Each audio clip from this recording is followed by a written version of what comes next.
To master yourself is to step into the only kingdom you will ever truly rule. And Stoicism begins with this uncompromising truth. Your thoughts, judgments, choices, and actions are the only domains fully within your control, while everything else, status, wealth, reputation, other people's behavior, even the length of your life, exists outside your authority. And once this distinction becomes clear not merely intellectually but emotionally, the foundation of self-mastery is laid, because you stop fighting reality and start refining your response to it. Mastery of life is not about domination of circumstances, but alignment with reason. And the Stoics taught that suffering does not arise from events themselves, but from the stories we attach to them, meaning that between stimulus and response lies a space of interpretation, and in that space resides your power. So when you discipline your interpretations, you discipline your emotional world. And when you discipline your emotions, you discipline your behavior. And when you discipline your behavior consistently, you shape your destiny. The first layer of mastering yourself is awareness, observing your impulses without immediately obeying them, noticing anger without exploding, noticing fear without retreating, noticing desire without indulging, because the unexamined impulse becomes a master, while the observed impulse becomes manageable, and this quiet observation creates psychological distance that weakens reactivity. The second layer is responsibility, abandoning blame as a habit and replacing it with ownership, understanding that even if you did not choose your past, you choose your response today, and ownership transforms helplessness into agency. The third layer is discipline of focus, training your mind to return repeatedly to what you can influence rather than spiraling into hypothetical scenarios, social comparisons, or imagined catastrophes. And this deliberate redirection builds cognitive strength much like repeated resistance builds muscle. The fourth layer is voluntary hardship, intentionally practicing discomfort in small, controlled ways so that adversity becomes familiar rather than terrifying. Because when you regularly deny yourself excess, wake early despite reluctance, or push through physical strain, you send a message to your mind that comfort does not control you. The fifth layer is value clarity, defining the virtues that will govern your decisions: wisdom, courage, justice, temperance, and measuring success not by applause but by alignment with these virtues. For without clear standards, the mind drifts according to mood, and mood is unreliable. Mastery yourself also requires mastery of time, recognizing its finite nature not with dread but with urgency, understanding that procrastination is often disguised fear, and that delayed action accumulates regret, while immediate disciplined effort compounds progress. And so you act promptly on what reason dictates rather than waiting for a perfect motivation. Emotional mastery is another cornerstone, not suppression but regulation, acknowledging feelings fully while refusing to let them dictate destructive behavior, understanding that anger can signal injustice but does not justify cruelty, that sadness can signal loss but does not demand paralysis, and that excitement can signal opportunity but does not justify recklessness. Stoicism trains you to interrogate impressions, asking whether a thought is useful, accurate, or virtuous before accepting it as truth, because the mind often generates exaggerated narratives that distort perception, and by questioning these narratives you regain clarity. Another dimension of self-mastery lies in speech, speaking deliberately rather than impulsively, reducing gossip, complaint, and exaggeration, because words reinforce identity, and careless speech strengthens careless thinking. Silence, too, becomes a tool, creating space for reflection and preventing unnecessary conflict. And through measured speech, you cultivate an aura of steadiness that influences others without force. Master yourself means mastering desire, distinguishing between needs and excess, recognizing that endless craving breeds dependency, while intentional limitation breeds freedom. And as you reduce attachment to external pleasures, your resilience increases because fewer things have the power to disturb you. It also requires mastering perception of adversity, reframing obstacles as training grounds, understanding that character is forged not in ease but in challenge, and that every difficulty contains an opportunity to practice patience, courage, or wisdom. Relationships become arenas for mastery as well, where you respond rather than react.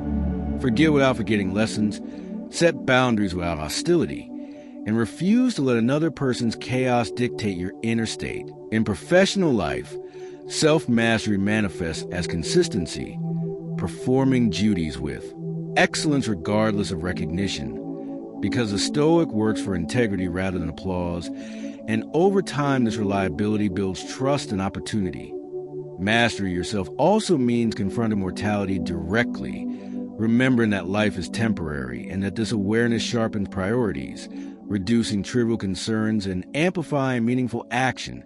For when you accept that time is limited, you become less willing to waste it on resentment, distraction, or ego battles. Resilience grows through repeated exposure to discomfort handled with composure, and gradually you notice that situations that once unsettled you now barely disturb your equilibrium, not because life became easier, but because you became steadier. The practice of nightly reflection strengthens this growth, reviewing your actions without self-condemnation but with honest evaluation, asking where you lived according to virtue and where you strayed, and using this assessment as guidance for tomorrow rather than as fuel for shame. Self-mastery is not rigidity but adaptability guided by principle, the ability to adjust strategy without compromising character, and this flexibility prevents brittleness under pressure. Comparison loses its grip as you measure progress against your past self rather than against others, freeing mental energy previously consumed by envy or insecurity. Confidence becomes quieter yet stronger, rooted not in superiority but in preparedness, because you know you can endure difficulty without collapsing. Distractions gradually lose appeal as clarity of purpose intensifies, and you begin to experience a form of freedom uncommon in a reactive world. The freedom of choosing your response deliberately. Mastering your life then becomes a byproduct of mastering your mind. Because decisions improve, relationships stabilize, finances become more intentional, health becomes more disciplined, and leadership emerges naturally from composure.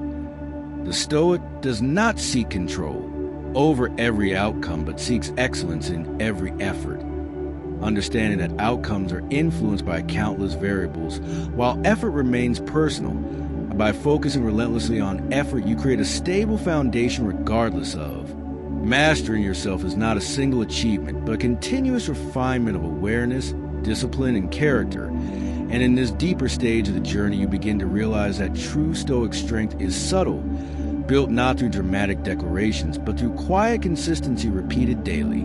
Because self-mastery is less about intensity and more about endurance. In part 2, the focus shifts from understanding control to embodying stability, where your reactions become slower, your thoughts more deliberate, and your presence more grounded.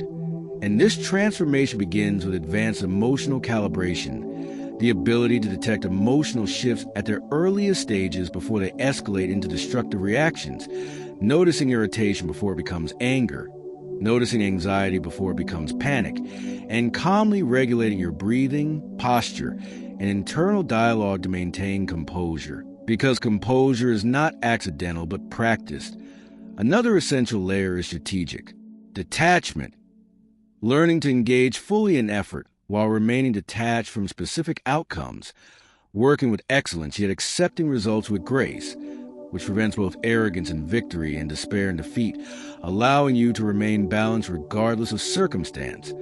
Mastering your life also requires mastering energy, recognizing that attention is finite and must be invested intentionally, eliminating unnecessary drama, excessive consumption of negative media, and relationships that consistently drain vitality. Understanding that protecting your mental environment is an act of discipline, not selfishness. As you grow stronger internally, you refine your decision-making by applying a Stoic filter of virtue before convenience, asking whether a choice strengthens character or merely satisfies impulse. And over time, this habit creates a powerful alignment between identity and action, reducing internal conflict and building integrity. Adversity now becomes less threatening and more instructional, As you train yourself to extract lessons immediately rather than dwelling on injustice, asking what skill, perspective, or resilience's difficulty is sharpening within you, and this mindset turns obstacles into catalysts. Mastering yourself also means mastering narrative, consciously shaping the story you tell about your life, refusing victimhood language and replacing it with responsibility-driven interpretation. Because language influences perception, and perception influences behavior.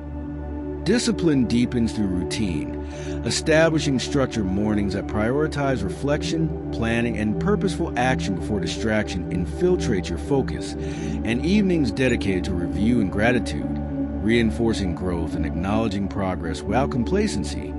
You begin to embrace silence as strength, speaking less but meaning more, observing more than reacting, understanding that restraint often communicates greater authority than argument.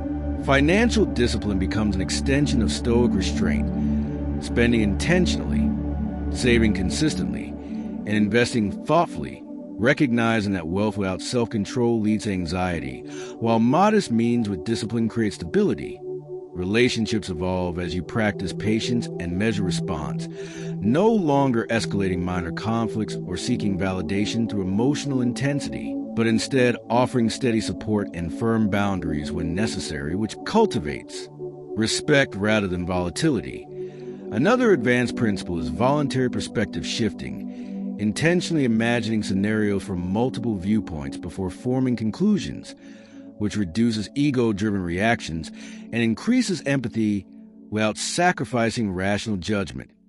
Physical discipline reinforces mental strength, as consistent exercise and mindful nutrition become expressions of self-respect rather than vanity, reminding you daily that the body is an instrument requiring care and structure. As your practice matures, fear of uncertainty diminishes because you trust your adaptability, understanding that while you cannot predict every change, you can rely on your character to navigate it, and this trust generates quiet confidence. Comparison fades further as you anchor your standards internally, measuring growth against your own evolving benchmarks rather than against fluctuating external achievements. Productivity becomes purposeful rather than frantic, guided by clarity, a priority instead of pressure to appear busy. And you learn to differentiate between urgent distractions and meaningful tasks. Gratitude strengthens resilience, not naive optimism, but grounded appreciation for the present moment despite imperfections, recognizing that dissatisfaction often stems from unrealistic expectations rather than actual deprivation. Mastering your life also involves embracing mortality with maturity, allowing the awareness of limited time to refine priorities and eliminate trivial pursuits. And this perspective sharpens decision-making, encouraging courage where hesitation once lingered. Setbacks now serve as recalibration points rather than identity threats, prompting strategic adjustment instead of emotional collapse. And over time, this responsiveness builds a reputation of reliability and steadiness among peers. Ego gradually loses dominance as humility expands, acknowledging mistakes openly and correcting them swiftly, understanding that defensiveness wastes energy that could be directed toward growth. Your internal dialogue becomes more disciplined, replacing catastrophic thinking with rational assessment. Refuse and amplify minor issues into overwhelming narratives, and practicing constructive self-talk that supports action. Patience strengthens as you commit to long-term processes, trusting incremental improvement over instant gratification. And this patience becomes a competitive advantage in a culture obsessed with immediacy.